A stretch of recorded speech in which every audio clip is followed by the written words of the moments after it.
Só que eu fiz um compromisso com quem? Com Deus. Eu não fiz um compromisso com qualquer pessoa, eu fiz um compromisso com Deus. E o Senhor não esquece. Ele sabe muito bem se a gente vai cumprir ou não, mas Ele não esquece. Eu me lembro que assim foi feito. Passou uma semana, eu voltei. E quando eu voltei, o que aconteceu?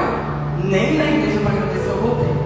Nem lá eu voltei. Só que o Senhor lembrava da minha promessa. O Senhor lembrava do que eu prometi para Ele. Mas eu não cumpri. E passaram só alguns anos, eu tive que sofrer uma traição. Eu tive que sofrer na pele a dor da rejeição, a dor da humilhação, a dor de um divórcio, para saber que a prioridade na minha vida é o Senhor. É e sempre será o Senhor. Não adianta você querer achar que, não, mas Deus não é minha prioridade, não. Porque primeiro a gente tem que amar a nossa família. Está errado. Está errado. Primeiro é o Senhor, a prioridade sempre vai ser Ele. Então, a renúncia de alma tocou muito no meu coração. Porque pegou em feridas minhas que eu achava assim, nossa, está curada. Eu sei que está curada, mas o Senhor não voltou lá atrás dela. Abriu, mas Ele curou de volta. Amém? E outra parte também, dentro de renúncia, nós precisamos fortalecer o nosso espírito. A todo tempo nós precisamos fortalecer o nosso espírito.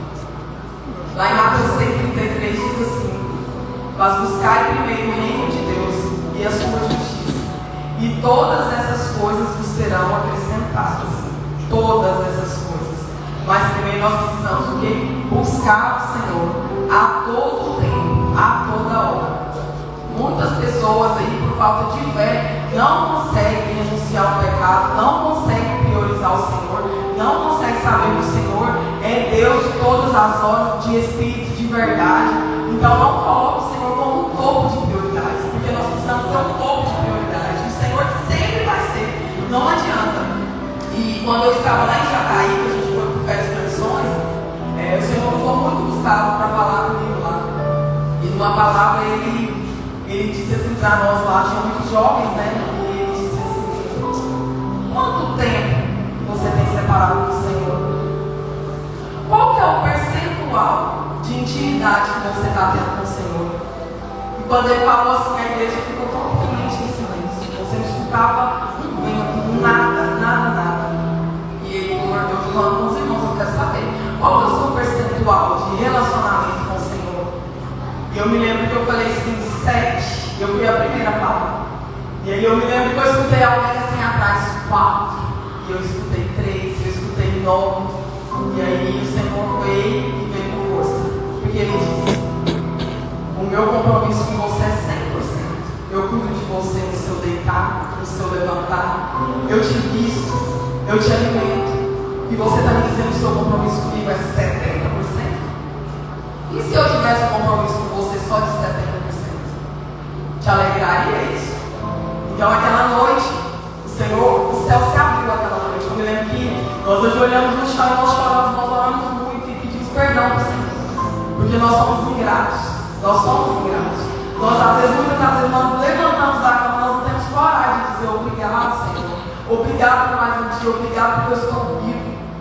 Obrigado pelo pão de cada dia. Obrigado pela minha família.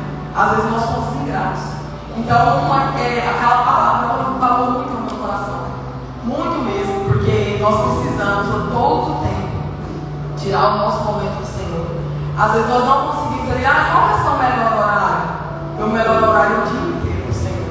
Você já tem que acordar louvando, já tem que acordar agradecendo. Na hora do almoço você tem um tempo, nossa, obrigado pelo meu alimento. O Senhor não tem deixado faltar na minha mesa. De noite, Senhor, obrigado. Eu estou cansada, arrastando, indo para a igreja, no último, mas obrigado, Senhor, porque as portas da igreja ainda estão abertas. Porque nós sabemos que está funilando. Cada dia mais está funilando. Cada dia mais. E se as portas da igreja fechassem hoje, qual seria o seu relacionamento com o Senhor? Você já parou para analisar? Não, meu relacionamento com Deus é só dentro dessa casa. E dentro da sua casa. Qual que está sendo o seu relacionamento com o Senhor? Porque se as portas da igreja fechar, você vai precisar. Ou você vai parar de ser cristão, você vai parar de servir o Senhor. Então nós temos que analisar esses pontos sobre renúncia, para que nós verdadeiramente tivemos um relacionamento com o Senhor.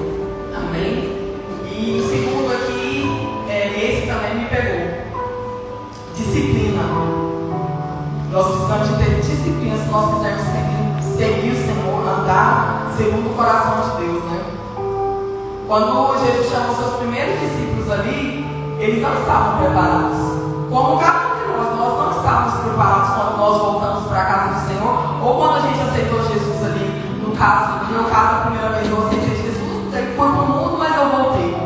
Eu não estava preparada para o que o Senhor queria na minha vida.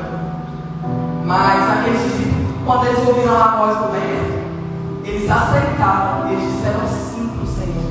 Eles disseram sim, Senhor, faça a tua vontade. Começou a seguir Jesus. Então, dentro desse tópico de disciplina, nós precisamos vigiar. Nós precisamos vigiar. Lá em Mateus 26, 41 diz: vigiai e orai, para que não entreis em tentação. Na verdade, o espírito está pronto, mas a carne é fraca. Nós sabemos que as nossas lutas é contra principados e potestades. E o diabo está vindo com toda a força para nos arrancar da igreja. Arrancar da igreja. Eu digo isso por mim mesmo. Às vezes eu estou toda eufórica, né? Porque eu falo até, brinco lá em casa, eu falo que eu estou uma crente enjoada. Eu estou uma crente indecente. Se não faço coisas assim, perfeitamente, as coisas de Deus para mim não servem. Porque, como eu disse no começo, ou ser crente ou você não é. E ontem até o pastor falou lá na igreja sobre o primeiro amor. E ele disse, nossa, é muito bom o primeiro amor, né? É tão bom que a gente está toda eufórica e tal. E eu abri uma oração diária ao Senhor: nunca me deixe perder o primeiro amor. Porque eu creio que o primeiro amor ele é como uma lareira. Quando começa a apagar o fogo ali, se você limpa as madeiras e for colocando ali, ele vai reacender. Então nós precisamos entender que esse primeiro amor, ele não precisa existir só no primeiro amor ali. Não é só no primeiro ano que você está na igreja. É constante. Nós precisamos ser constantes. Todo tem que ser constantes. Então, dentro desse vigiar, dessa disciplina de vigiar, veio um ponto sobre a minha vida também. Vou dar um exemplo. Uma pessoa alcoólatra. A pessoa é alcoólatra. Aí o inimigo vai falar para ele assim: não, só uma cervejinha sem álcool, não tem problema não. Vai ser só uma cervejinha sem álcool. Eu me lembro que quando eu voltei para a igreja, irmãos, eu bebia muito. Mas era muito mesmo, era pouquinho, era muito. Era muito que eu envergonhava os meus pais. Eu chegava na casa dos meus pais ficavam com vergonha de mim quando tinha alguém lá. Porque eu chegava gritando, eu chegava com roupa indecente, eu falava palavrões ridículos que eu tenho vergonha de me lembrar disso. Então eu me lembro que quando eu voltei para a igreja, nas primeiras semanas, eu falei assim: nossa, eu queria beber, mas acho que eu vou beber só uma cervejinha sem álcool. Aí eu me lembro que a Paula falou assim: eu falei, nossa, Paula, não toma só uma cerveja sem álcool, não. O que tem? Não tem nada não. Igualzinho eu vou dizendo que o diabo coloca na sua cabeça. Não tem nada não, é só uma cervejinha. Aí a Paula me disse assim: pra que você vai beber cerveja? Vai beber coca. Uma coca geladinha é muito mais gostosa do que cerveja. E eu falei: não, mas eu queria. Ela: não, você vai mexer com isso não. E aí eu me lembro que uma amiga minha me convidou para ir na casa dela. Vamos fazer um almoço? Eu falei: vamos. Aí ela disse assim: vamos tomar um vinho? Era tipo na primeira, segunda semana que eu tinha voltado para a igreja. Aí eu falei assim: uma tacinha não faz mal, né? Rapaz, eu dei liberdade pro diabo. Eu tomei 2 garrafas. Era só uma tacinha. É só uma cervejinha assim, não. O diabo sempre faz as artimanhas dele. Na hora que ele disse: não tem nada não. Não tem nada não. Lá em Pedro 2, 22 diz assim: com eles aconteceu o que disse, certo? Com eles aconteceu o que disse, certo agágio verdadeiro. O cão voltou o seu próprio vômito, e a porca lavada voltou a resolver-se em lamação. E foi assim que eu me senti quando eu bebi aquelas 2 garrafas de vinho.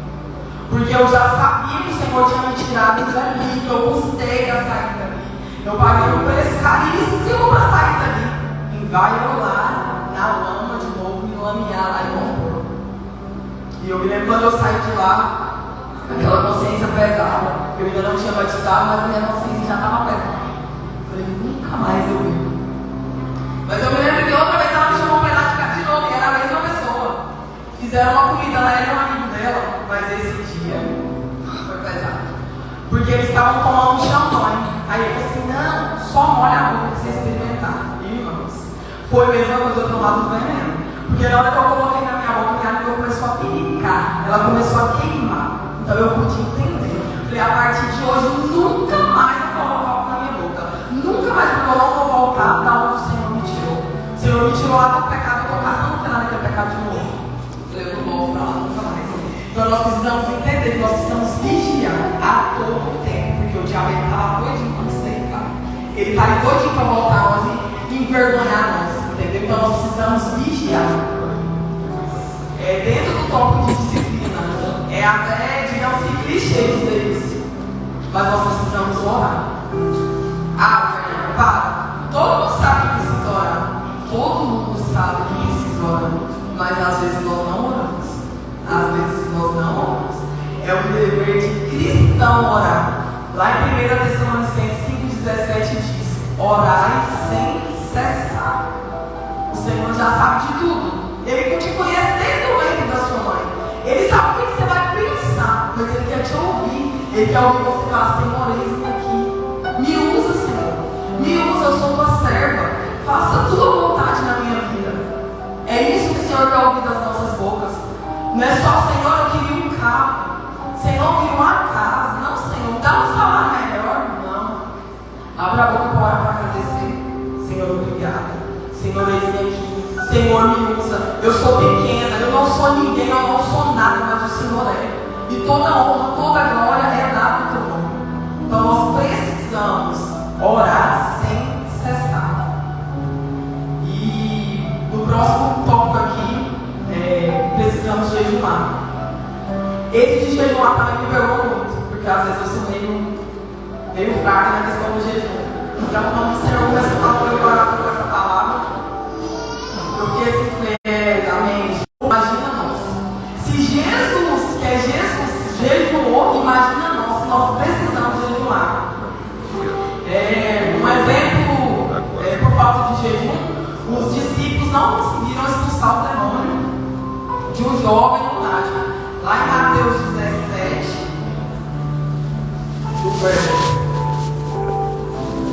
Mateus 17.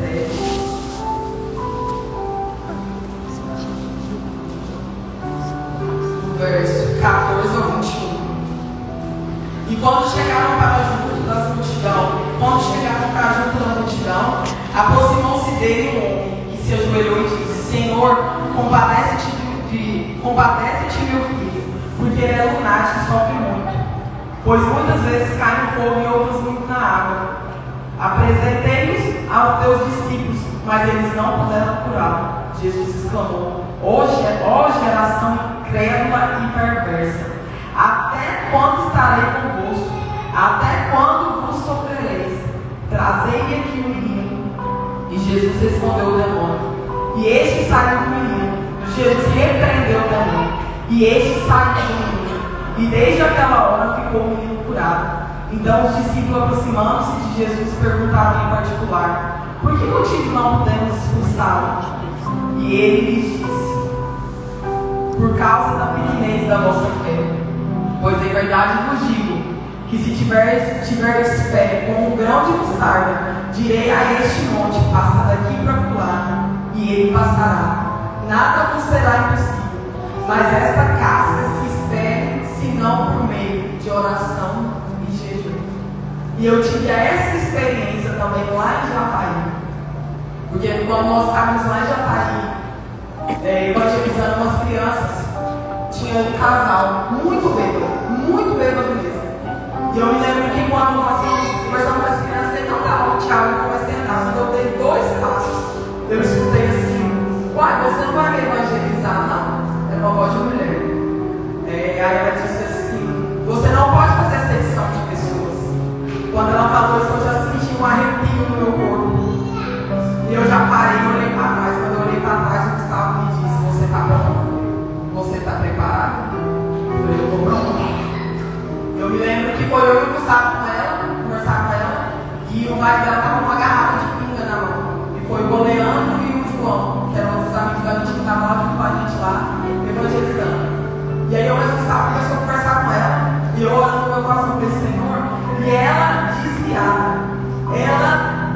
A palavra de Deus na boca dela era constante. Ela falava da palavra assim, eu falava assim: meu E eu me lembro que quando ela começou a conversar com a gente, ela fazia assim.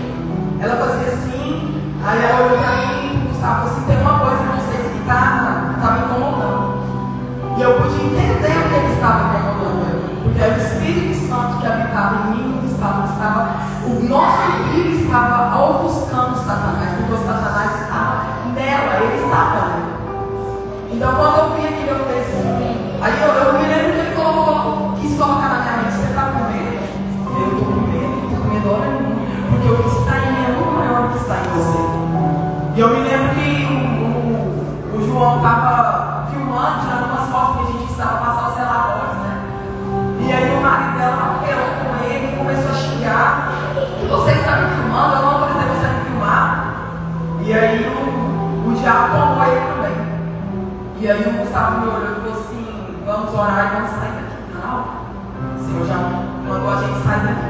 E quando o Gustavo foi falar tchau lá para ele, pegou na mão dele, ele olhou bem na cara do Gustavo e disse assim para ele, eu te conheço. Não, ele falou assim, 34. Aí o Gustavo, 34 o quê? Aí ele disse, tem 34 anos que eu te conheço. E ele disse, é bom que você me conheça mesmo, porque o que está em mim é muito maior do que está em você. É bom que você me conheça mesmo, porque eu estou aqui para falar da presença do Senhor, do quanto o Senhor é bom, do quanto o Senhor é bom.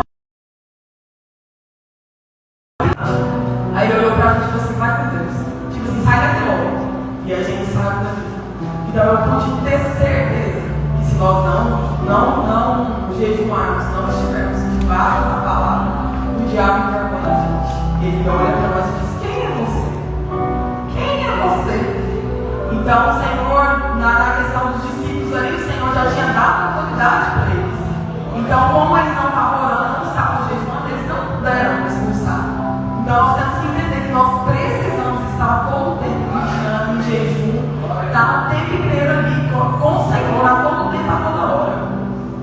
E nós precisamos também, irmãos, depois disso tudo que foi falado, dentro de disciplina, orar, vigiar, jejuar, nós precisamos de perseverança. Nós precisamos perseverar.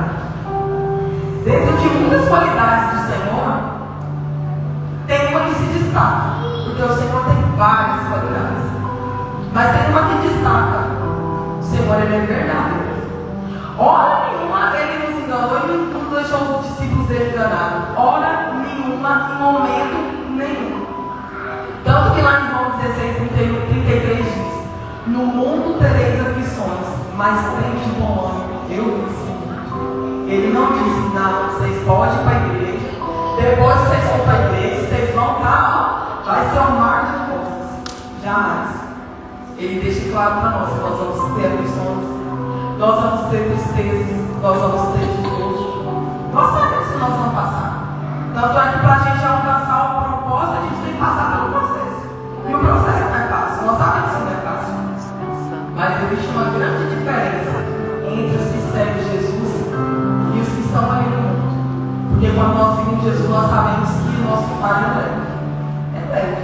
Por mais que ele às vezes dói, às vezes chora, às vezes. Eu me lembro que lá na igreja tem uma irmã, eu gosto muito dela, irmã Angela. Ela sempre me diz assim, Fê, eu gosto tanto de você, eu te amo tanto, eu te acho tão feliz. Aí tem dia que eu saio da igreja com o meu coração tão dolorido, tão triste. Eu chego no meu lar sozinha, mas eu sei em quem eu tenho crido. Eu sei que o Senhor se faz presente ali, mesmo às vezes eu me sentindo sozinho. Porque às vezes é muito fácil. Eu sempre digo que a grama do vizinho é muito verde. Ninguém sabe o que a gente passa. Aí eu estou aqui hoje, eu tive que passar por muita coisa. Foi como eu disse. Eu tive que passar por uma traição. Eu tive que passar por um divórcio. Eu tive que ver meu lar destruído para eu estar aqui hoje. Eu criei uma criança sozinha, mas o Senhor me sustenta. Eu me lembro que quando eu me divorciei, eu não tinha comida para dar para ela. Eu tive que ir na casa do meu pai e da minha mãe para comprar leite para a mesa. Mas eu lembro que a partir daquele dia, o Senhor tinha um propósito na minha vida.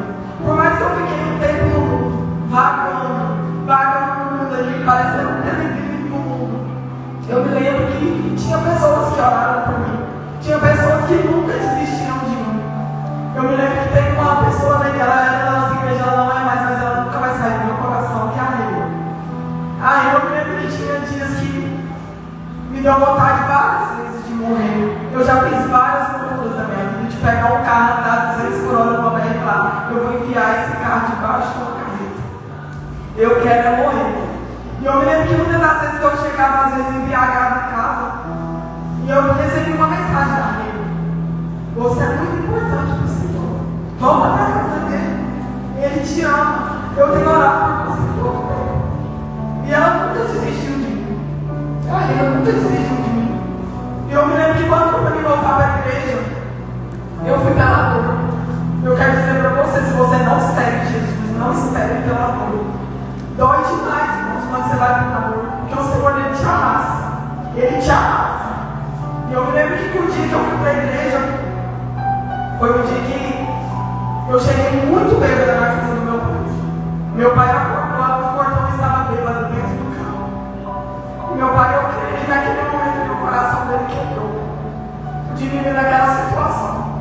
Ele bateu no vidro do carro e falou: minha filha, entra. E eu entrei pra dentro. Quando eu entrei, minha mãe veio. O que é isso? Eu já entrei vomitando, eu já entrei parado, passando muito mal esse dia, eu pensei que eu ia morrer. E eu me lembro que minha mãe me deu banho, minha mãe fez um remédio pra mim, me alimentou. E me deitou na cama dela. E ela falou: vai dormir. E eu senti uma paz naquele dia.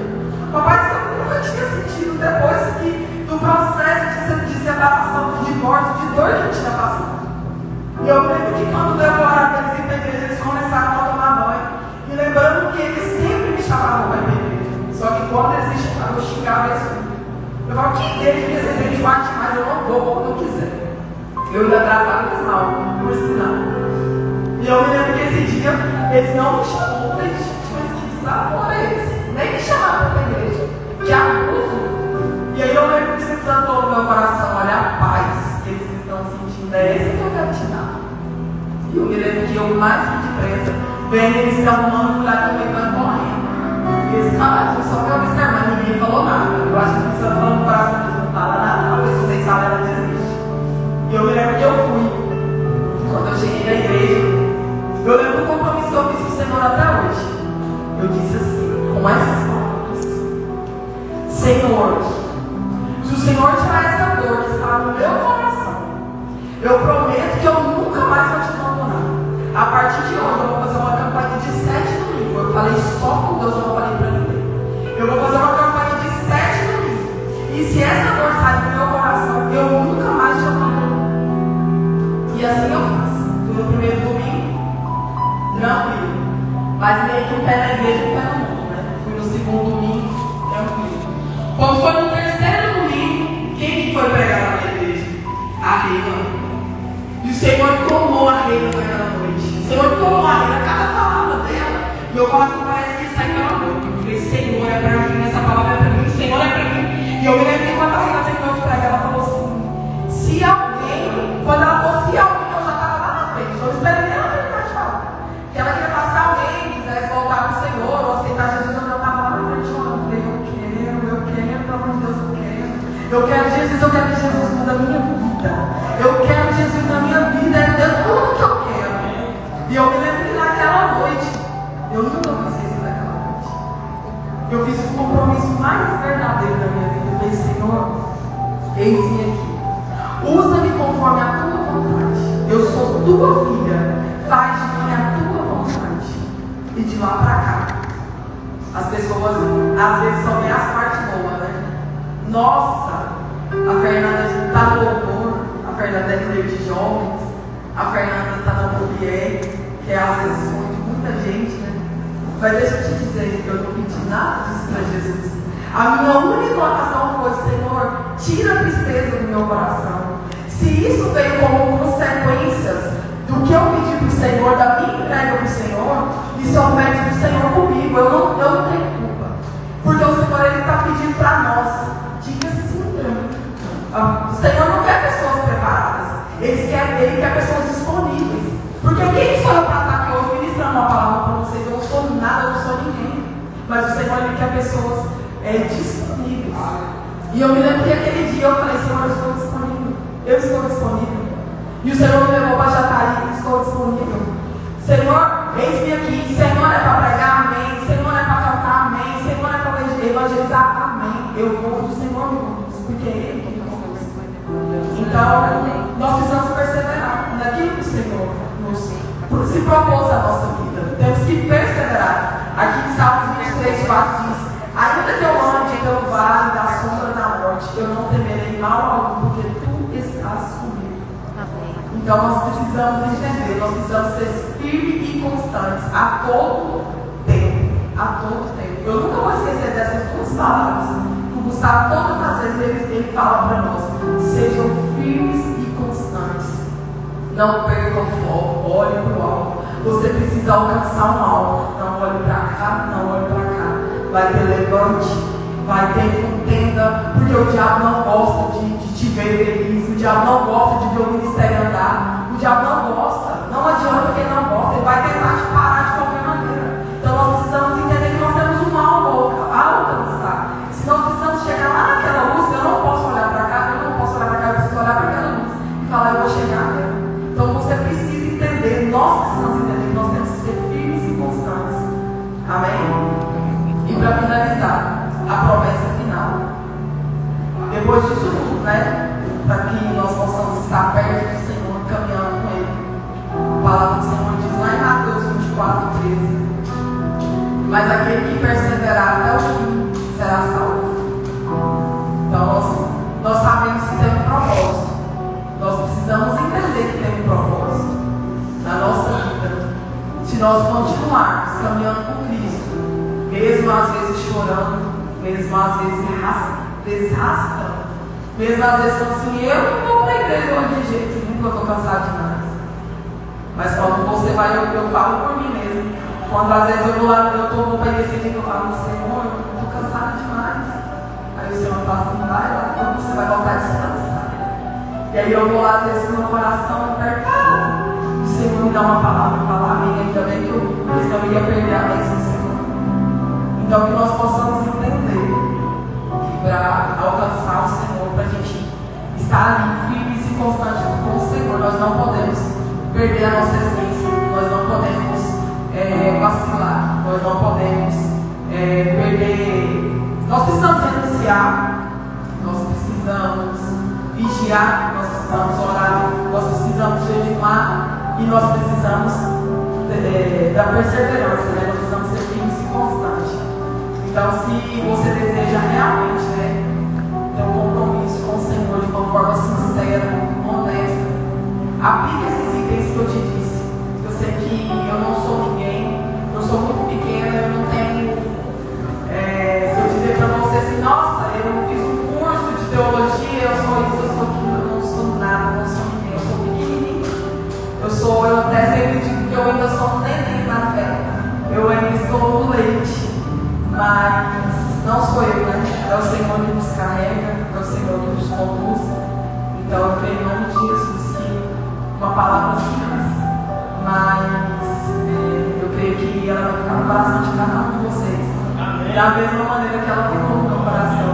Porque a cada minuto que eu passava lendo, meditando, e às vezes chorando, e agradecendo ao Senhor pelas muitas coisas que Ele fez na minha vida. E eu quero deixar bem claro para vocês, às vezes vocês vão falar assim: nossa, mas e aí? O que você sente hoje com tudo isso, com as suas perdas, com tudo? Eu sinto paz. Porque, como eu disse, a prioridade da minha vida tem que ser Jesus. Jamais vai ser outra coisa, jamais. Eu até muitas das vezes eu entrei aqui dentro da igreja e briguei com os irmãos, falei assim: eu quero casar, né, Daniel? Eu sempre falei: eu quero casar. E eu entendi o propósito do Senhor para a minha vida. Eu vou casar por agora. Porque o Senhor quer que eu trabalhe para Ele primeiro. Ele quer que eu trabalhe na obra dele primeiro. Então, quando eu casar, eu não vou parar de trabalhar na obra dele. Mas a gente tem que, né, tem que dar uma outra atenção. E agora não, meu coração está queimando pelo Senhor. Meu coração está queimando por vidas. Que ela possa transbordar para cada um de vocês. Amém? Eu agradeço a oportunidade. Amém. Aleluia. Amém. Louvado seja o nome do Senhor.